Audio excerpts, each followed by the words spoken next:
ఎవరు ఈ మహిమ కలిగిన దేవుడు? ఎవరు ఈ మహిమ కలిగిన రాజు? రాజు వచ్చుచున్నాడు. గుమ్మములారా మీ తలలు పైకెత్తుకొనుడి. మహిమ కలిగిన రాజు ప్రవేశించేటట్లు పురాతనమైన తలుపులారా మిమ్మును మీరు లేవనెత్తుకొనుడి. గుమ్మాలు తలలు పైకెత్తబడాలి. పురాతనమైన తలుపులారా మిమ్మును మీరే లేవనెత్తుకొనుడి. రాజు ప్రవేశించాలి. గుమ్మము గుండా రాజు ప్రవేశించాలి. ఈ మహిమ కలిగిన రాజు ఎవరు అంటే వాక్యం సెలవిస్తుంది, ఆయన సైన్యములకు అధిపతియగు యెహోవా. స్తోత్రం చెప్పండి, అందరు గట్టిగా చెప్పండి, గట్టిగా హల్లెలూయా. ఇక్కడ గుమ్మాలు తలుపులు అనేది మన జీవితంతో పోల్చుకోవచ్చు, మన హృదయాలతో పోల్చవచ్చు, సంఘాలతో పోల్చవచ్చు. పురాతనమైన తలుపులు, పడద్రోయబడిన తలుపులు, నిరీక్షణ లేని స్థితిలో కృంగిపోయిన తలుపులు. ఈ రాత్రి ఇక్కడ కూడి వచ్చిన మీరు, మీ తలలు కృంగిన స్థితిలో ఉన్నాయేమో, మీ తల దించబడిన స్థితిలో ఉన్నారేమో. మీరు తలుపులు పడద్రోయబడిన స్థితిలో, శిథిలావస్థలో, ఇక ఆశ లేక ఆశలన్నీ నిరాశగా మారిపోయి ఎదురు చూసి నిరాశ చెరలోనికి ప్రవేశించి నిస్సహాయపు స్థితిలో ఒకవేళ మీరు బ్రతుకుతున్నారేమో. ఈ రాత్రి మీకు ఒక శుభవార్త. ఈ నూతన సంవత్సరంలో నా దేవుడు మీ బ్రతుకులో ప్రవేశించబోతున్నాడు. చెప్పలు కూడా అందరూ గట్టిగా మీ జీవితంలో ప్రభు ప్రవేశించబోతున్నాడు. మహిమ కలిగిన రాజు ప్రవేశించబోతున్నాడు. ఆయన సైన్యములకు అధిపత్యకు యెహోవా అని బైబిల్ సెలవిస్తుంది. మిమ్మల్ని మీరే లేవనెత్తుకొనుడి, మీ తలలు పైకెత్తుకొనుడి. విశ్వాసంతో దేవుని వైపు చూడండి. చేసిన ప్రయత్నాలన్నీ చేసాం, ఇప్పుడు ప్రయత్నాలు విఫలమైపోయిందని అలజడి చెందవలసిన అవసరం లేదు, అలసిపోవలసిన అవసరం లేదు. మిమ్మల్ని మీరే లేవనెత్తుకొనుడి. దావీదు తను తానే ధైర్యపరుచుకున్నాడు.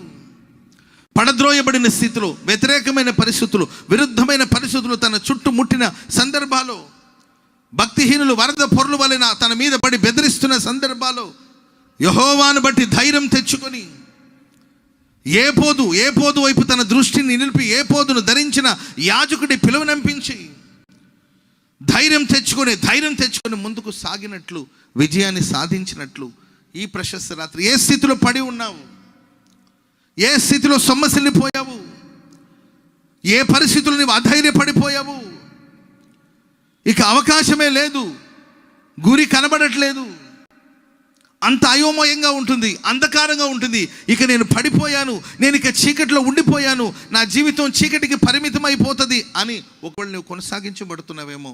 నీకు ఈ రాత్రి శుభవార్త. దేవుడు మాట్లాడుతున్నాడు. గుమ్మములారా మీ తలలు పైకెత్తుకొనుడి. పురాతనమైన తలుపులు కావచ్చు, అలసిపోయిన అనుభవాలు కావచ్చు, మిమ్మల్ని మీరు బాగు చేసుకోండి. ఇదిగో మీలోనికి మహిమ కలిగిన మహారాజైన యేసయ్య ప్రవేశించబోతున్నాడు. చెప్పండి కూడా మందరు గట్టిగా హల్లెలూయా. చెప్పండి గట్టిగా హల్లెలూయా. ఆయన ఎవరు తెలుసండి? సైన్యములకు అధిపతియగు యెహోవా.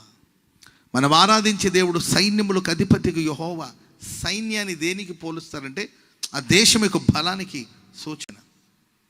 మనిషికి డబ్బు ఉండొచ్చు, కానీ సైన్యం బలంగా లేకపోతే లాభం లేదు కదండి.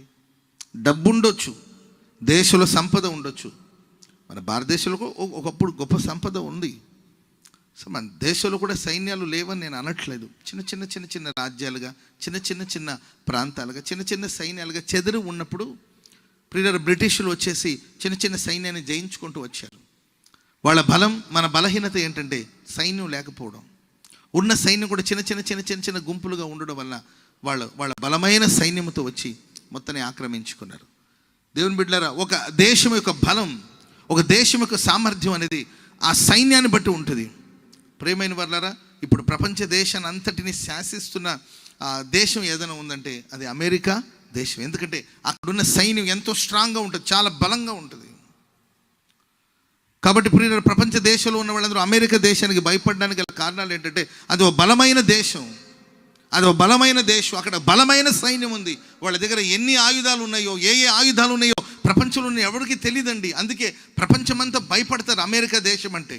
అందరూ వాళ్ళ ఆశ్రయాన్ని కోరుకుంటూ ఉంటారు. ఎవరికి ఆపద వచ్చినా, యుద్ధాలు జరుగుతున్నప్పుడు అమెరికా ఎవరి వైపు సపోర్ట్ చేస్తారో వారికి జయం వరించే అవకాశం ఎక్కువగా ఉంటుంది. ఎందుకంటే వారి దగ్గర అంతటి గొప్ప సైన్యం ఉంది. ప్రియులారా, ఇశ్రాయేలు దేశంలో ఉన్న సైన్యాన్ని బట్టి, దేశం చిన్నదైన ఆ దేశంలో ఉన్న సైన్యాన్ని బట్టి వాళ్ళు చాలా ధైర్యంగా ఉంటారు. వాళ్ళ దగ్గర ఉన్న ఆయుధాలను బట్టి వాళ్ళు చాలా ధైర్యంగా ఉంటారు. యుద్ధం అంటే వాళ్ళు భయపడరు.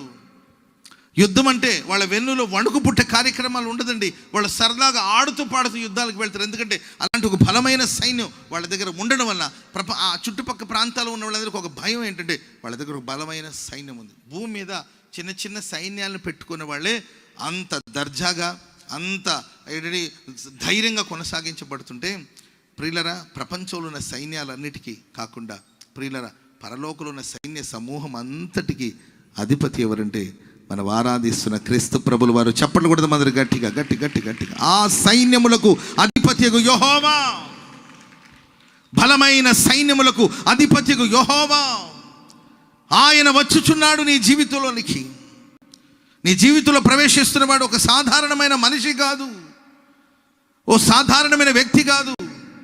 సైన్యాలకి అధిపతియగు దేవుడు. సైన్యములకు, ఒక సైన్యానికి కాదండి, సైన్యం అంతటికి, భూలోకంలో ఉన్న సైన్యం అంతటికి, పరలోకంలో ఉన్న సైన్యం అంతటికి అధికారము కలిగిన దేవుడు, శక్తి సామర్థ్యము కలిగిన దేవుడు, బలవంతుడైన దేవుడు. ఆయన నీ జీవితంలో ప్రవేశించాలని కోరుకుంటున్నాడు. నీవు చేయవలసిందంతా ఒకటేనండి, నీ తలలు పైకెత్తాలి. ఆమెను చెప్పండి గట్టిగా. సిగ్గుపడి అలసిపోయి సొమ్మసిల్లిపోయి నేలకు తలకేసుకొని కొట్టుకుంటూ ఏంటండి నా కర్మ, నా శాపం అని నీవు కృంగిపోయే పరిస్థితి లేదు. ఎంతో కాలం ఎదురు చూసి విసిగిపోయామని పురాతనమైన తలుపులాగా ఒకవేళ నీ జీవితం కొనసాగించబడుతుంది. లేవనెత్తుకోనండి మిమ్మల్ని మీరు. ప్రభు కార్యాల కోసం ఆశతో ఎదురు చూడండి. ఆకాశ వర్షం కొరకు భూమి ఏ విధంగా ఎదురు చూస్తుంటుందో ఆ విధంగా దేవుని కార్యాల కోసం, ఆయన మహిమ కోసం నువ్వు ఆశతో ఎదురు చూడగలిగితే, సైన్యములకు అధిపతికి యెహోవా, మహిమ కలిగిన రాజు నీ గుండె గుడిలో కొలువై ఉండాలని కోరుకుంటున్నాడు. చప్పట్లు కూడా మందరు గట్టిగా. చోటు ఇస్తారా ప్రభుకి? స్థలం ఇస్తారా ప్రభు అయిన యేసుక్రీస్తు వారికి? నీ బ్రతుకులో హృదయం అనే తలుపునొద్ద ఆ మహిమ కలిగిన మహారాజు నిలబడి తట్టుచూ ఉన్నాడు. సైన్యములకు అధిపతియగు దేవుడు నీ హృదయం అనే తలుపునొద్ద నిలబడి తట్టుచూ ఉన్నాడు. ఈ రాత్రి ఆయనకి నీవు తలుపు తీయగలిగితే, ఆయనకి నీ హృదయం అనే ద్వారాన్ని తెరవగలిగితే, పురాతనమైన తలుపుల్ని బాగు చేసి తలుపు తీయగలిగితే, నీ గుండె గుడిలోనికి ప్రభు వస్తాడు.